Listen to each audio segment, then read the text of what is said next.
Has the United States become a print-happy nation, weaponizing its currency in the knowledge that it happens to be the reference currency of the world? A quick dive into what is really going on, and this has been happening for a few decades. It's just that now people are beginning to sit up and take notice. I have a small slide deck for you, and I would request all of you to please like this video. This has been put over several days because we wanted to get as much complete research as possible on this. Thanks to Balaji Srinivasan, he's the one who kind of got the ball rolling on this one, and now we are seeing more and more people questioning the whole validity of the United States financial model. Here we go.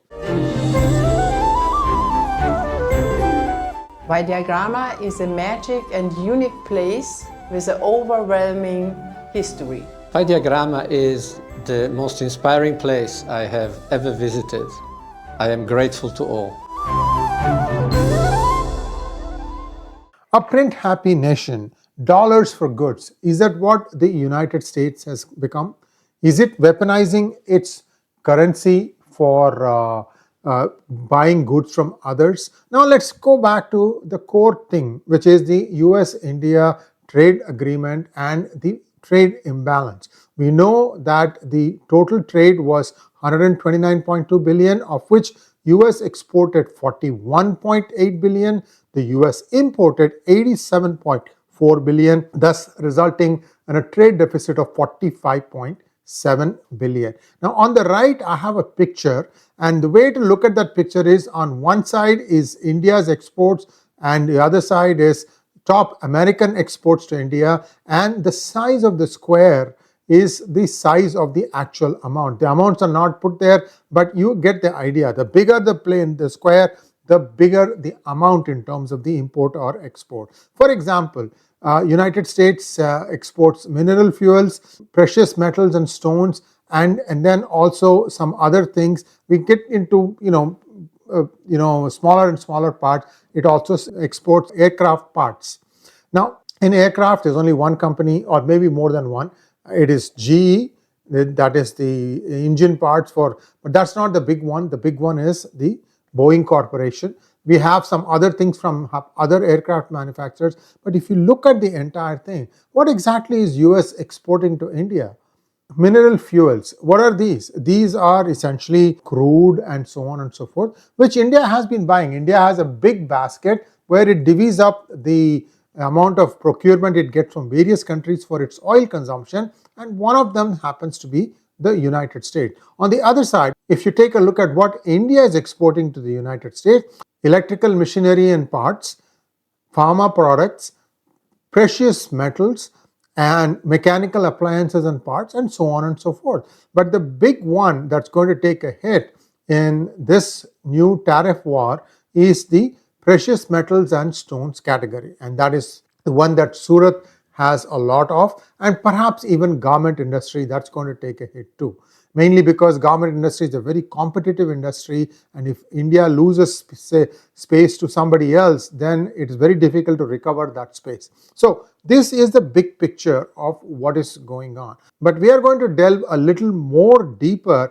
into trying to understand the current imbalance. Once US started doing things like quantitative easing, that happened in 2008 Great Recession. Afterwards, once we did that, basically what it meant was that US was going to print its currency through any kind of a financial problem. So what happens is the United States gets valuable physical goods while India receives database entries in the Fed system. This arrangement effectively means India is subsidizing America's consumption. It's not just India, other countries also. We're going to take a look at the bigger picture. How does US get to enjoy this privilege? I'll tell you one thing, viewers. If a country starts printing a lot of its currency, the first effect you will see is that its conversion rate with other countries gets devalued. So that is not happening in the case of United States, because it is printing away currency, but has that resulted in rupee exchange rate going from 87 to 60? No. Why? That is the privilege this country enjoys, United States enjoys, because it is the world's reserve currency. Now people say that the world reserve currency is also under attack, that outside of the United States close to 57% is what is being traded now of the dollar, although it used to be in the 60s before. A small slide nevertheless, but again these things go with what are the big purchases being made in. For example, India was getting crude from Russia in rupees. Now it's going to be probably going to get it in UAE dirhams. So these are all things that tell you that the importance of United States as a dollar, as a world's reserve currency, is being challenged. Now, how does the United States enforce that? Even though it prints currencies that others don't do anything, it does it what is called as rules-based order, effectively the American empire's financial architecture. Don't like somebody, take them off of the SWIFT system, which is what happened to Russia in 2022. Now, what are the benefits that the US enjoys from this? It can print trillions for itself. It can also freeze or seize the funds of other nations and maintain leverage over global finance and trade. Until the three bigger countries behind United States, when they all met together at SCO, suddenly this has become like, oh my goodness, if they all combine, we are screwed. That is the thinking that is going on today in the United States. I'm not saying anything more or less. Everybody knew this was coming. Now, what needs to happen next is what we are going to take a look at. Now, this is not just India that has suffered this way. Vietnam too has had this problem. They were exporting shoes for printed dollars, and many others exchanging real goods for fiat entries. The US-Vietnam trade in 2024 reached approximately $150 billion, with the United States running a deficit of close to 123 billion. 123 billion. Okay, tariffs are one way to adjust it, but what are you doing, United States, to stop printing arbitrarily any amount of money? When are you going to link it with an asset? And no, Bitcoin is not an asset. Gold is an asset. Vietnam's surplus has been growing nearly 20% year over year. Now, if you look at this chart, it tells you the four biggest countries with whom US has the largest trade deficits. China, $295 billion. The next one is European Union, 235. Mexico is 171, and Vietnam is 123.46 billion. You can see how it has taken off like a hockey stick in the case of Vietnam, as well as to some extent in China also. So all these countries are seeing this problem. So what is MAGA doing? Make America Great Again. This whole concept. They are dismantling the American empire. Why do I say that? Because they are cutting off trade, talent, and tourism, reducing foreign aid and global military commitments. Do you know that Florida state tax is zero? And that's because Florida is a tourism-based economy.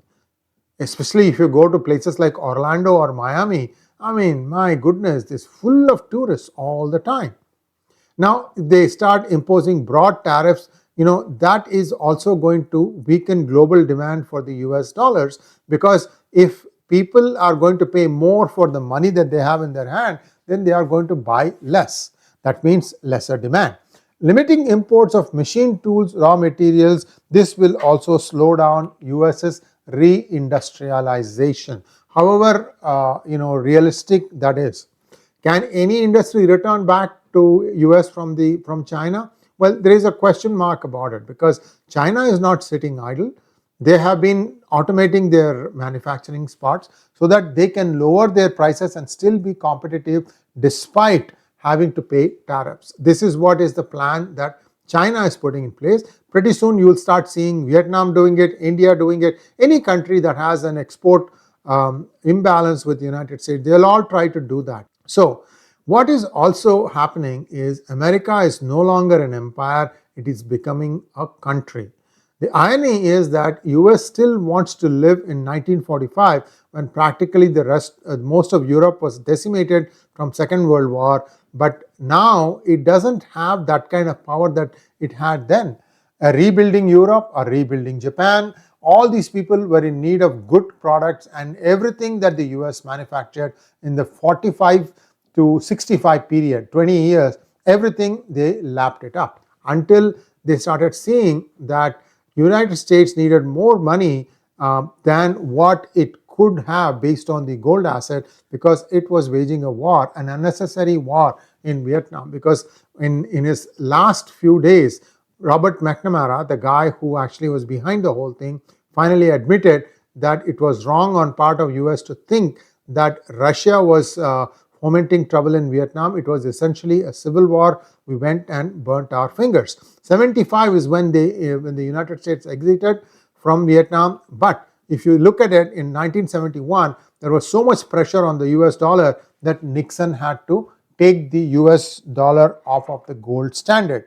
I've told you also about how France used to insist on getting paid for the amount of gold that it had deposited in the US, and it would insist on getting the same exact brick that they had deposited in United States a few decades ago. Can you believe that? I mean, they would say, okay, I want this Balinese doll that was with an imprint of 1937, imprint of 1939. We had given it to you on this day. Why this plane or this ship, it carried it, and then you put it in this bank. We want it from that exact vault, the same thing. Wonder why they insisted on that. I think you all know why. So the problem here is the United States has a strategic confusion. By targeting both global trade, which reduces the demand for US dollars, and domestic supply chains, the US risks losing its financial dominance and its opportunities for a manufacturing revival. That's why you see this tap dance going on between United States and China. 90-day moratorium on new tariffs. Come on now. What is it that China did that India is not doing? I mean, China is the biggest oil partner with Russia, and now they have gone and signed a 30-year, $500 billion deal for energy from Russia, where Russia is going to create new pipelines. I have a question about that, but let's just say that it is possible, that newer technology makes it possible to do that. Even if that is true, then let's say that that's why it is happening. So US has a huge problem. Now, what is going to happen is US is facing the worst of both worlds. It's losing both the global financial dominance as well as competitive industrial strength.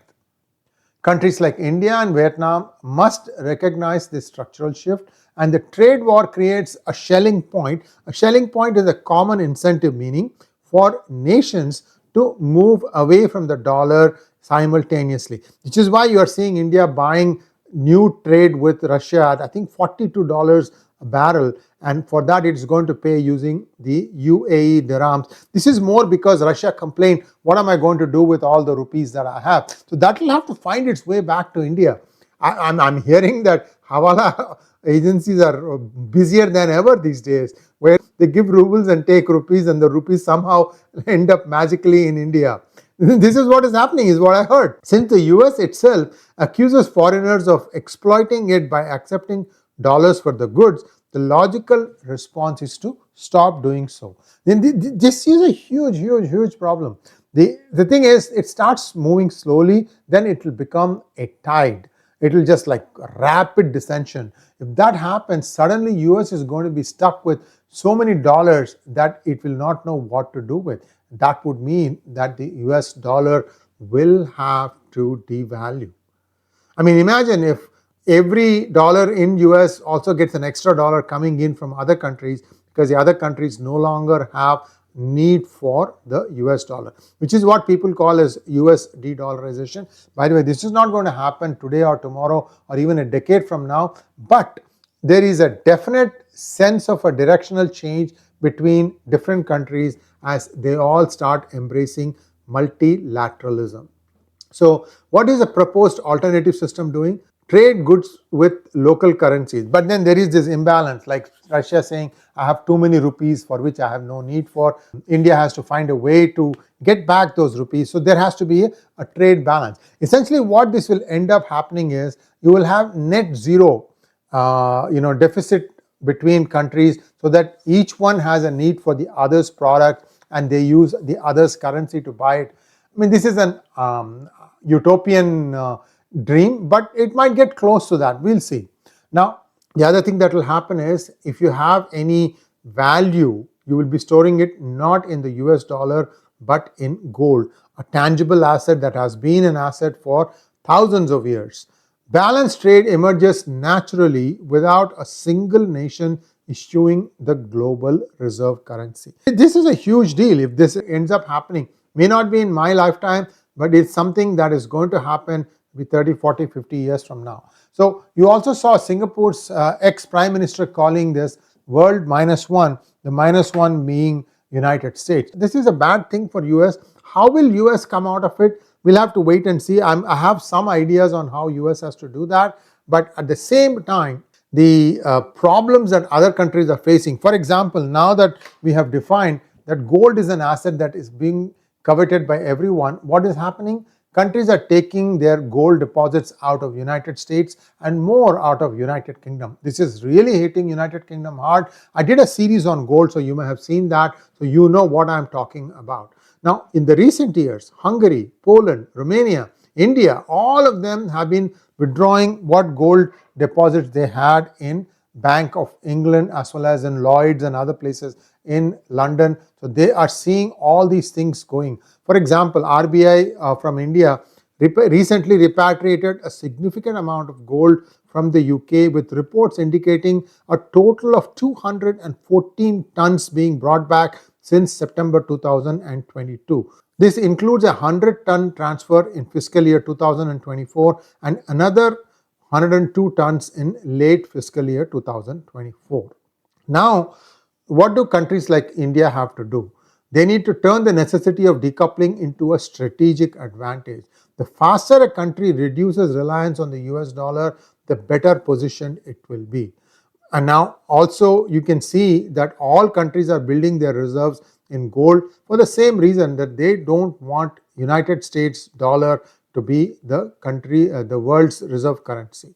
And by diversifying itself, by deepening regional trade relations with Latin America, Africa and parts of Asia, and using local currencies, India will be able to come out of this much stronger. Is that what India is going to do? We'll have to wait and see. This is not a 1 year, 1 day kind of a problem. This is going to take time. But most importantly, always my 2 cents would be, with any country, try to keep that, I get something from you and I give something to you, and the net value of these two should be as close to zero as possible. So though no country runs up deficits. Easier said than done, but that would give a more stable relationship. Let's hope that happens. As far as the United States is concerned, it needs to find out those core areas where it is 10, 20, 30 years ahead of everybody else and concentrate on making products out of it, subsidiaries, byproducts, and selling them to the world,